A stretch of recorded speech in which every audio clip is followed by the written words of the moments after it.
Assalamualaikum warahmatullahi wabarakatuh. Perkenalkan nama saya Muhammad Rizky Agung Wiguna. Saya adalah salah satu mahasiswa Universitas Pancasila Bekasi dengan NIM 2892050103 dari Prodi Manajemen semester 6 dengan mata kuliah Bank dan Lembaga Keuangan dan dosen pengampu Bapak Dr. Sugeng Prayatno SNM. Video ini saya buat untuk memenuhi tugas ujian tengah semester saya dengan materi yaitu uang dan kebijakan moneter.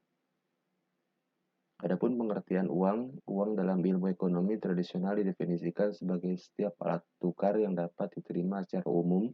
Alat tukar itu berupa benda apa saja yang dapat diterima oleh setiap orang di masyarakat dalam proses pertukaran barang dan jasa. Pada awalnya di Indonesia, uang diterbitkan oleh pemerintah Republik Indonesia, namun sejak dikeluarkannya Undang-Undang Nomor 13 Tahun 1968 Pasal 26 Ayat 1, hak pemerintah untuk mencetak uang dicabut. Pemerintah kemudian menetapkan Bank Sentral Bank Indonesia sebagai salah satu atau sebagai satu-satunya lembaga yang berhak menciptakan uang kartal. Hak untuk menciptakan uang itu disebut dengan hak oktroy. Kemudian adapun fungsi uang, secara umum uang memiliki fungsi sebagai perantara untuk pertukaran barang dengan barang, juga untuk menghindarkan perdagangan dengan cara barter. Secara lebih rinci, fungsi uang dibedakan menjadi dua, yaitu fungsi asli dan fungsi turunan. Kemudian adapun manfaat uang sebagai pendorong aktivitas ekonomi, di mana uang menjadi patokan ukuran kekayaan seseorang. Dengan begitu, masyarakat akan terdorong untuk memiliki uang sehingga memacu terjadinya lebih banyak aktivitas ekonomi dari suatu negara. Selain itu, manfaat uang sebagai perekonomian negara adalah dapat menciptakan lapangan pekerjaan. Biasanya orang yang memiliki uang atau modal banyak cenderung akan membuka lapangan pekerjaan. Hal tersebut tentunya juga bisa mendorong perekonomian suatu negara. Selanjutnya, sejarah uang di Indonesia. Sejarah adalah rangkaian dari berbagai perubahan yang telah terjadi. Demikian juga dengan uang mempunyai sejarah sebelum bentuk uang yang kita peroleh seperti saat sekarang. Adapun tahapan-tahapannya adalah yang pertama itu satu tahapan sebelum barter. Tahapan ini ditandai dengan belum adanya transaksi antara manusia karena apa yang dihasilkan langsung dipergunakan untuk memenuhi kebutuhannya sendiri. Kedua, tahap barter. Ada beberapa benda yang pernah dijadikan sebagai alat pembayaran, yaitu barter system dalam setiap transaksi yang pernah berlaku di dunia ini. Selanjutnya, tahap barter terjadi saat tidak semua kebutuhan dapat dipenuhi sendiri, sehingga membutuhkan orang lain yang memiliki barang yang dibutuhkan untuk ditukar dengan barang yang ia miliki. Kesulitan yang muncul dalam tahap ini adalah yaitu kesulitan dalam menemukan orang yang memiliki barang yang diinginkan dan menginginkan barangnya. Kemudian kesulitan dalam menentukan nilai tukar antara barang yang satu dengan barang yang lainnya. Salah satu perbaikan penting atas kesederhanaan dari bentuk barter adalah kecenderungan untuk memilih salah satu atau dua item dalam preferensi kepada orang lain sehingga item yang lebih disukai cenderung diterima karena kualitas dan menjadi sebagai media pertukaran. Komoditas dipilih sebagai pilihan barter item untuk sejumlah alasan, beberapa karena mereka nyaman dan mudah disimpan, beberapa karena mereka memiliki nilai tinggi, kerapatan, dan mudah dibawa, dan sebagian karena mereka tahan lama. Kemudian sejarah mata uang Indonesia sendiri berawal pada tahun 1946, yakni dengan diterbitkannya mata uang pertama oleh pemerintah, yakni Uang Republik Indonesia atau ORI. ORI pertama kali diedarkan pada 30 Oktober 1946. Meskipun demikian, bila dilihat pada lembaran ORI pertama, tertulis emisi bertanggal 17 Oktober 1945. Mata uang kertas pertama yang diketahui seperti yang kita pahami hari ini diciptakan di China selama dinasti Song pada 960 sampai 1279 Masehi. Pada masa pemerintahan Kaisar Zhenzong, uang kertas ini dapat ditukar dengan uang berbasis koin dan dapat ditukar antar individu. Kemudian mata uang Nusantara pada zaman kerajaan. Sebelum merdeka, Indonesia masih bernama Nusantara yang menjadi tempat dari banyak kerajaan seperti contohnya Kerajaan Sriwijaya, Kerajaan Majapahit, Kerajaan Mataram Lama, dan sebagainya. Pada masa itu, jual beli menggunakan uang sudah banyak digunakan. Namun, uang yang beredar bukan uang kertas, melainkan logam. Bahkan dasar uang logam tersebut biasanya berupa emas atau perak. Kemudian, pada masa kerajaan Hindu dan Buddha, pada masa ini masing-masing kerajaan biasanya memiliki mata uang sendiri. Di awal abad ke-12, Kerajaan Jenggala membuat mata uang dari emas dan perak yang disebut Krisnala uang MA. Sementara itu, pada abad ke-9, Kerajaan Buton menggunakan uang Kampua. Sekitar abad ke-14 sampai ke-16, Kerajaan Majapahit menggunakan uang Gobou yang terbuat dari tembaga. Uang ini juga banyak digunakan sebagai benda keramat. Selanjutnya pada masa kerajaan Islam, ketika Islam mulai berkembang di Nusantara, muncul juga mata uang dari kerajaan-kerajaan Islam seperti Kerajaan Samudra Pasai, Kerajaan Aceh, Kerajaan Jambi, dan sebagainya. Umumnya, mata uang yang dikeluarkan kerajaan Islam bertuliskan bahasa Arab, misalnya uang Kerajaan Jambi yang pada sisi belakangnya bertuliskan Arab, sanad 1256, dan pada sisi depan bertuliskan Kholafat al-Mukmin. Ada juga di Kerajaan Samudra Pasai menggunakan mata uang dirham yang terbuat dari emas. Uang yang bentuknya seperti koin tersebut memiliki ukiran nama sultan dengan gelar Malik Az-Zahrir atau Malik At-Tahir. Kemudian mata uang Indonesia pada masa penjajahan Belanda. Setelah Belanda datang dan menjajah kerajaan-kerajaan yang ada di wilayah Nusantara, mereka berusaha untuk mengganti semua mata uang asing yang beredar di sana. Pemerintah Hindia Belanda, wilayah Indonesia sebelum merdeka, mendirikan The Javasches Bank DJB pada tahun 1828. The Javasches Bank inilah yang menjadi cikal bakal Bank Indonesia sekarang ini. Pada saat itu, The Javasches Bank mengeluarkan mata uang sen dan gulden. Kedua mata uang tersebut digunakan khusus hanya di wilayah Hindu Belanda saja. Adapun gambar mata uang kerajaan Samudra Pasai atas dan yang bawah yaitu contoh mata uang gulden.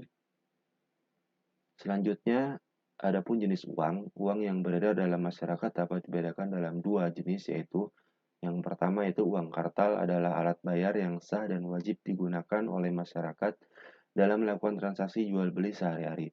Kedua yaitu uang giral adalah uang yang dimiliki masyarakat dalam bentuk simpanan atau deposito yang dapat ditarik sesuai kebutuhan. Uang ini hanya berada di kalangan tertentu saja sehingga masyarakat mempunyai hak untuk menolak jika ia tidak mau barang atau jasa yang diberikannya dibayar dengan uang ini.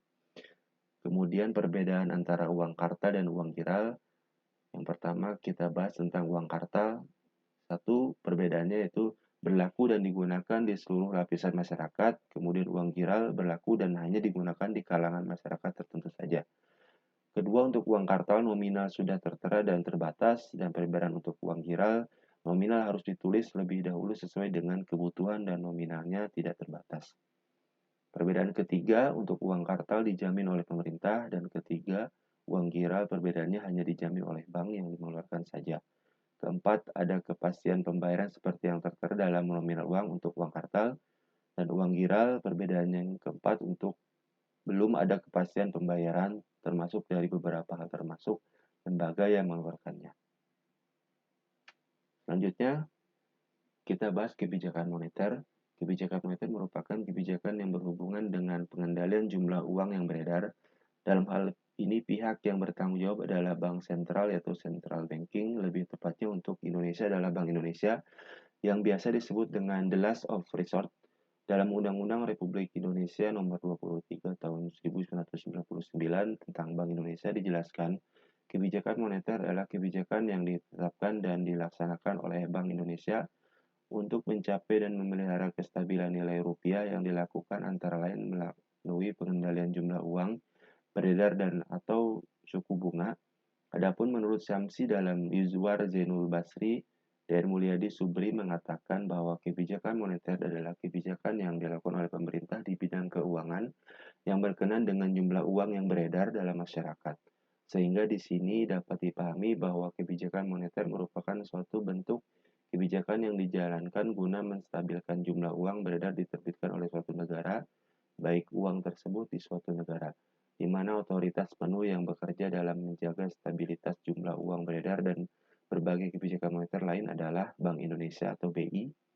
Bank Indonesia sebagai badan hukum berstatus sebagai Bank Sentral Republik Indonesia pertama kali diundangkan pada Undang-Undang Nomor 13 Tahun 1968 tentang Bank Sentral. Dalam perjalanan waktunya, Bank Indonesia menghadapi berbagai macam masalah, termasuk berbagai krisis baik moneter maupun ekonomi, dan juga berbagai gejolak ekonomi ternyata termasuk yang disebabkan oleh faktor luar negeri. Kemudian, fungsi kebijakan moneter bertujuan untuk mengatur persediaan uang, inflasi, dan bunga yang kemudian akan mempengaruhi output dan ketenaga kerjaan. Inflasi adalah turunannya nilai sebuah mata uang dalam jangka waktu tertentu dan dapat menyebabkan bertambahnya persediaan uang secara berlebihan. Hal ini membuat harga barang di pasar menjadi naik. Suku bunga biaya yang timbul ketika meminjam uang adalah salah satu alat penting untuk mengontrol inflasi dan pertumbuhan ekonomi. Bank sentral sering kali diberi tanggung jawab untuk mengawasi dan mengontrol persediaan uang, suku bunga, dan perbankan. Kemudian, instrumen kebijakan moneter seperti yang telah diketahui, kebijakan moneter merupakan sebuah kebijakan ekonomi terhadap kontrol peredaran uang serta pertumbuhan ekonomi. Ukuran utama sebagai variabel makroekonomi yakni tingkat pengangguran dan inflasi, akan tetapi tidak sekedar itu, masih ada instrumen kebijakan moneter lainnya, di antaranya yakni sebagai berikut. Yang pertama, kebijakan diskonto atau discount rate. Kebijakan diskonto adalah sebuah instrumen kebijakan moneter yang diukur dengan melalui tingkat suku bunga bank, kondisi di mana bank-bank umum meminjamkan dana kepada Bank Indonesia selaku bank sentral dengan tujuan untuk membuat peredaran jumlah uang teratur. Kemudian kita harus perhatikan hal berikut ini. Apabila bank sentral menaikkan suku bunga akan menyebabkan pengurangan jumlah uang yang beredar untuk mengatasi terjadinya inflasi. Jadi saat suku bunga dinaikkan, maka masyarakat akan lebih tertarik untuk menabung di bank. Gremage, hal ini terjadi dikarenakan uang yang ditabung akan mendapatkan bunga yang lebih besar. Karena minat tinggi masyarakat untuk menabung, maka uang yang beredar dalam masyarakat akan turun berkurang.